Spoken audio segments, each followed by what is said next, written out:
What's your opinion on this? Like, new generation thinking they're entitled with everything.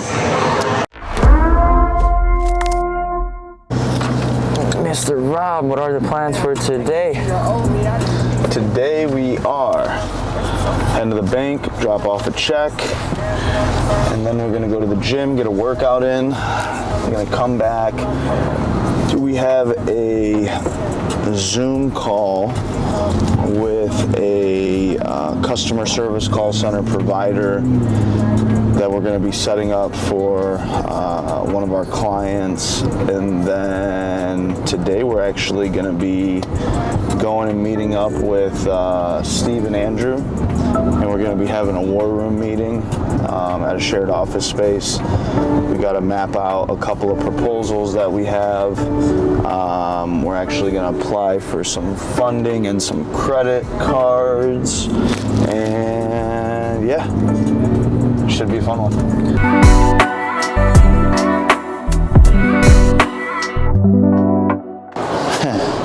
No, I'm trying to thug it out. But you do not want to shit your pants for lifting, Rob. You know, hey, sometimes thugs gotta take shits too.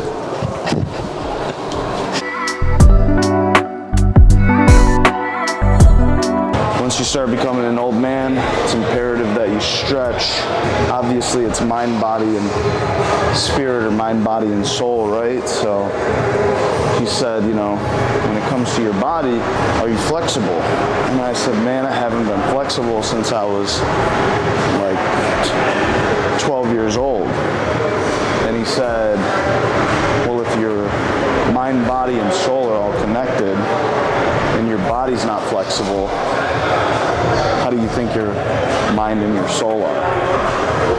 And I said, damn, I'm about to go stretch.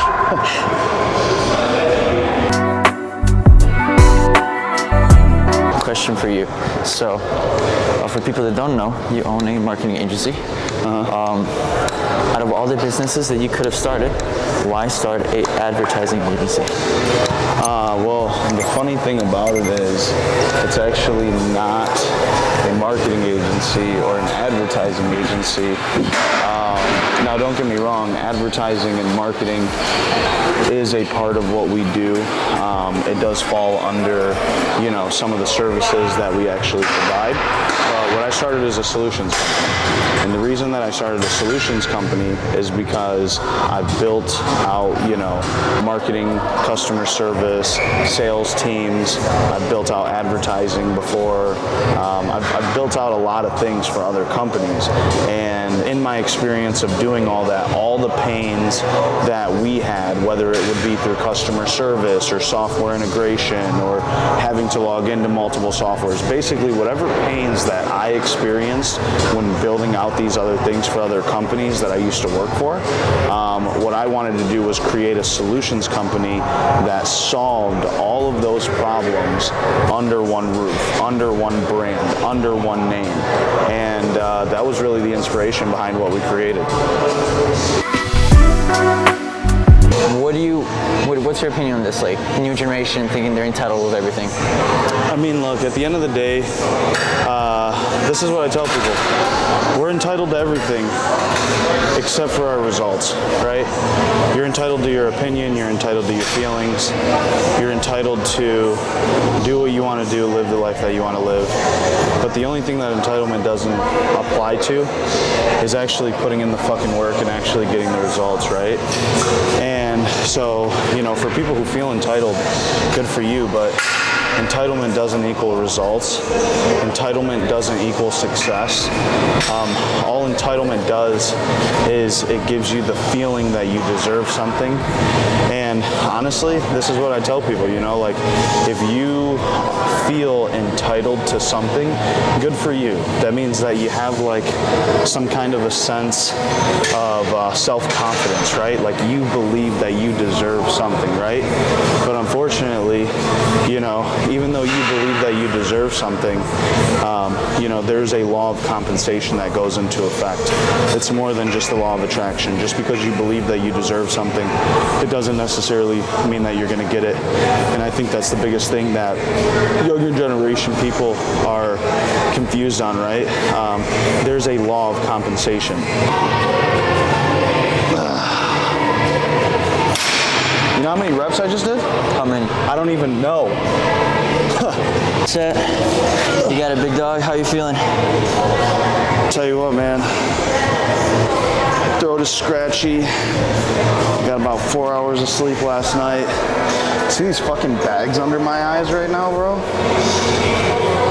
But you know what? We're still here. Still fucking getting it in. Not because we feel like it, not because we wanted to, not because we love the fucking gym, because this is what's required, bro. Just fucking get it done. Shut the fuck up. Stop crying and looking for motivation. Just get it done. And if you're thinking something else, mama ain't raised no bitch. Mama didn't raise no bitch. That's for sure. See how we're doing, huh? 211, baby. You know what they say? You gotta be 2 something to do something.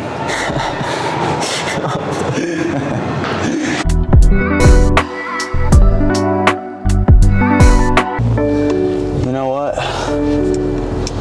I never felt this way until I got a supercharged vehicle, but it just feels like every car on the road is trying to race me. Doesn't matter if it's a Ford Fusion or a Fiat. They don't stand a chance. You ever notice that? Like, look, I'm talking to everybody on here who's ever went over the speed limit in a residential zone. You know you've done it. We've all done it. You know, you're on your way home. You got to use the bathroom. You're late for a meeting. You know, your mom and dad are mad at you because you're out past your bedtime. And you're just flooring it, right? What I want to know is, for the people who happen to be walking their dogs, walking themselves, or just literally outside in their yard, you know what I'm talking about? Like when you're flying past somebody and they're staring at you and they give you that look, like their look is about to slow your car down. Well, let me tell you something. That's when you go faster! Speed up! Go faster! I'm just kidding. Jenny! Hello? We're home! Did you miss me? So much, I didn't know what to do. I'll tell you what you could have did. Oh my god, sorry. It'll take 2 minutes. You're fine. I'm kidding. But I'm not. What the fuck? What, should I just eat these fucking leftovers? What leftovers? Well, what do you mean? You literally, I'm not leftovers. No. She made me bring home my leftovers from Buffalo Wild Wings last night. Disgusting. Damn, you're jacked. Who just got your cake? Who just got your cake? Starbucks. What, the battery died? Bro, how? Love it. What a struggle.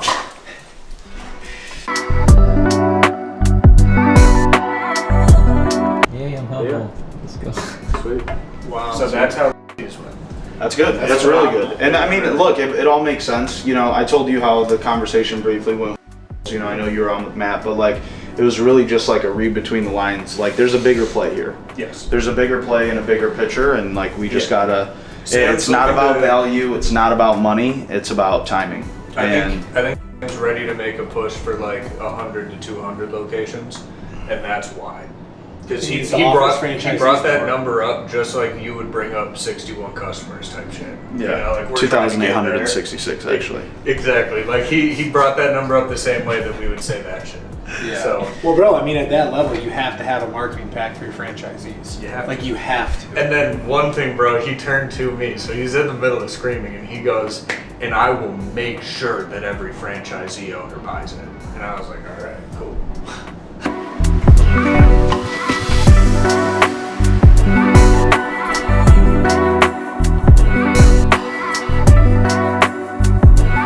Like people have to record it for me. It's so like another one from the TV. So And the commentators are talking about it, the best bro. part. There was one when AB was wearing one every week when he was in Pittsburgh. Like, is that snakeskin? Like, it was the funniest shit, bro. You know, and that was it really. So yeah, I have a lot of shit for you for that, bro. Any of the content that you have, we need that for sure. Get a podcast episode going. RV times car. For MSP, shit. There's a lot of letters in here. My brain can't process. I'm tired. Oh yeah. I think it was a successful night. Super successful night. Super excited about the project that we get to work on, man. Like, seriously, for me, like, obviously, you know, working with people that, you know, are affiliated with like celebrities and artists and athletes, like, that's all cool and everything like that, bro. But like, for me, it is working with someone like, bro, you could feel his passion when he's talking to you. You know what I mean? You could see the passion, obviously, in the work and everything like that. And like, for this guy, bro, his story is fucking phenomenal. Like, this is somebody who came from nothing, blew up to something, and then, you know, like, the powers that be are literally trying to suppress this guy and his brand, you know, for whatever reasons, bro. And you know, this is a comeback story, and everyone loves a good fucking comeback. Everybody loves the underdog, and that's the type of people I want to work with, bro. You know, the one that are they're highly favored because they're highly passionate. They're highly likely because they're highly active, and those are the type of fucking clients and customers we want to be working with, bro. So let's see what we do. Thank you for watching this video. For more behind the scenes content, make sure you tune in weekly. It is my personal mission to inspire, impact, and entertain the next generation of entrepreneurs who watch these videos. And if you've made it this far, you're not curious about your success, you're serious about it. So hit that subscribe button because we're just getting started. I appreciate you and can't wait to see you next time.